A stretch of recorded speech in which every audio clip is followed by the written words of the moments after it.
کے پاس جو خطرناک امریکی ہتھیار ہیں ان کو ریٹریو کرنے کے لیے اور حاصل کرنے کے لیے ہم افغانستان کے اوپر حملہ بھی کر سکتے ہیں اگر اس کے اوپر امریکن اپروول ہو. لیکن میں نے یہاں ایک سے زیادہ صاحب سے بات کی ہے جو افغانستان سے ڈیل کر چکے ہیں. ان کو بڑی حیرانگی ہے اس چیز پہ کہ پاکستان کی ملٹری اسٹیبلشمنٹ اس قسم کے پلانز بنا رہی ہے. ان کا کہنا یہ ہے کہ جو کچھ افغانستان میں امریکہ کے ساتھ ہوا 20 سال کے بعد وہ امریکہ کے اندر کوئی ایپیٹائٹ نہیں ہے کہ امریکہ افغانستان کی کسی نئی جنگ جو ہے اس کا حصہ بن جائے. بہرحال پاکستان کی ملٹری اسٹیبلشمنٹ کا خیال ہے اور ڈیفنس ایکسپرٹس کا خیال ہے کہ وقت آ گیا ہے اور یہ جو حملہ ہوا ہے اس حملے کو بھی اس طرح سے انٹرپریٹ کیا جا رہا ہے. تو آنے والے چند دن جو ہیں وہ اس حوالے سے بڑے امپورٹنٹ ہے کہ پاکستان کیا کرتا ہے اس پہ,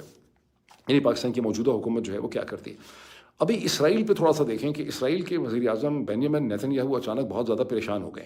اور بہت ہی زیادہ پریشان ہو گئے. اتنے پریشان ہو گئے ہیں کہ انہوں نے جو چند دن کے بعد امریکہ آنا تھا اس ٹرپ کو جلدی کیا جا رہا ہے اور بدھ کے دن انہوں نے وائٹ ہاؤس میں اپوائنٹمنٹ مانگی ہے امریکہ کے صدر جناب ڈونلڈ ٹرمپ. یہ کیا معاملہ ہے؟ اتنے اسرائیل کا دنیا کا سب سے طاقتور شخص جو ہے بینیامن نیتن یاہو اتنا پریشان اچانک کیوں ہو گیا ہے 24 گھنٹے میں؟ ایسا کیا ہو گیا؟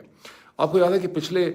میں نے آپ سے ویلاگ میں نے کہا تھا اور بڑا زبردست وہ انالیسس ثابت ہوا. میں نے کہا تھا کہ اسرائیل کے اخباروں کے اندر یہ کالم چھپ رہے ہیں کہ یہ ڈونلڈ ٹرمپ جو کہتے ہیں کہ ہمارے ایران کے ساتھ ٹاکس جو ہیں وہ اچھا ہوا ہے اس کا راؤنڈ, اس پہ اسرائیل میں ماتم ہو گیا ہے, صف ماتم بچ گئی ہے کیونکہ ان کو لگتا ہے کہ ڈونلڈ ٹرمپ نے اسرائیل کے انٹرسٹ جو ہیں اس پہ کمپرومائز کر لیا ہے اور کہیں خدا نہ خواستہ امریکہ اور ایران کے درمیان میں کہیں سکسیسفل نیگوسیشن ہو ہی نہ جائیں. کیونکہ ہفتے کے دن جو جمعے کے دن ملاقات ہوئی امریکی ٹیم کے درمیان میں بالواسطہ انڈائریکٹ ملاقات ہوئی عمان کے اندر, جو عمان کی فورن منسٹری نے کروائی مسقط کے اندر, اس کے بعد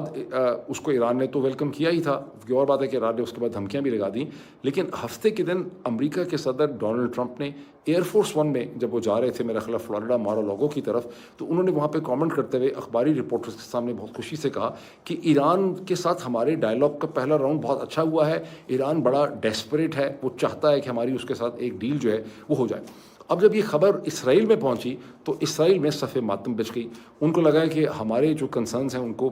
نظر انداز کر دیا گیا ہے اور فوری طور پہ اب اخباروں میں خبریں لگ رہی ہیں کہ اسرائیل کے پرائم منسٹر کے ایڈز یہ کہتے ہیں کہ کوئی بھی ایسی ٹاکس اور کوئی بھی ایسی ڈیل امریکہ اور ایران کے درمیان جس میں بیلسٹک مسلس کو کنٹین نہ کیا جائے ایران کے پروگرام کو, اور ایران کی جو سپورٹ ہے فائنینشیل یا اسٹریٹجک جو پراکسیز کو ملتی ہے جس کو ایکسیس آف ریزسٹنس ایران کہتا ہے, جس میں حماس ہے, حماس تو بیچاری بہت ہی کمزور ہو چکی ہے, اور حزب اللہ ہے اور حوتیز ہیں, جب تک اس کو آپ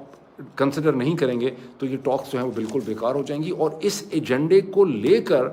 بینیامن نیتن یاہو جو ہے امریکہ پہنچ رہے ہیں اور بدھ کے دن ان کی ملاقات. اب یہ بڑا انٹرسٹنگ سین ہوگا کہ بدھ کے بعد امریکہ کے صدر جو ہیں وہ ڈونلڈ ٹرمپ جو ہیں وہ ان کی کیا پوزیشن ہوگی. یعنی اس سے پہلے ظاہر ہے کہ جتنی بھی صہیونی لابی ہے وہ بھی اپنا کام بہت سا کرے گی. بڑا دیکھنا ہوگا کہ ڈونلڈ ٹرمپ کی ویڈنسڈے کے بعد کیا پوزیشن ہمارے سامنے آتی ہے. اب بنگلہ دیش کی بڑی انٹرسٹنگ خبر ہے کہ 12 فروری کو میں آپ کو یاد کرواؤں گا کہ بنگلہ دیش میں انتخابات ہونے والے ہیں. اگست 2025 کے اندر بنگلہ دیش کے اندر ایک بہت بڑی سیاسی تبدیلی آ گئی جب شیخ حسینہ کو وہاں سے فرار ہونا پڑا. انہوں نے ہندوستان میں پناہ لے لی اور وہ جو تبدیلی آئی اس میں اسلام پسند جماعت اسلامی کا جو بڑا اس میں رول ہے. کچھ بنگلہ دیش میں لوگوں کو یہ ہندوستان میں شک ہے کہ اس کے پیچھے پاکستان کے اور امریکہ کے انٹیلیجنس اداروں کا بھی رول ہے. یہ انکنفرمڈ ہے لیکن الزام جو ہے اس حوالے سے بہت زیادہ ہے.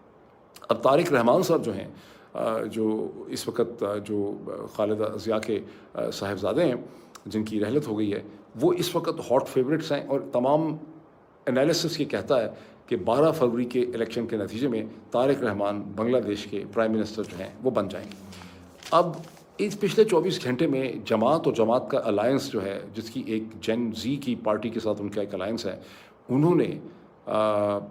خالدہ ضیاء کے صاحبزادے طارق رحمان صاحب کو آفر کی ہے کہ الیکشن کے بعد ہم ایک کوئلیشن حکومت بھی بنا سکتے ہیں. اور جب یہ سوال پوچھا گیا ہے طارق رحمان صاحب سے تو انہوں نے کہا کہ ہمیں کوئی ضرورت نہیں ہے کوئلیشن بنانے کی, ہم ویلکم کریں گے جماعت کو اپوزیشن میں, اور ہم تو ظاہر ہے کہ الیکشن بڑی آسانی سے کمفرٹیبلی جیت سکتے ہیں اور ہم اپنی حکومت بنا سکیں گے. جو انالسٹ ہیں بنگلہ دیش کی پالیٹکس کو دیکھ رہے ہیں ان کا کہنا یہ ہے کہ طارق رحمان کی جماعت جو ہے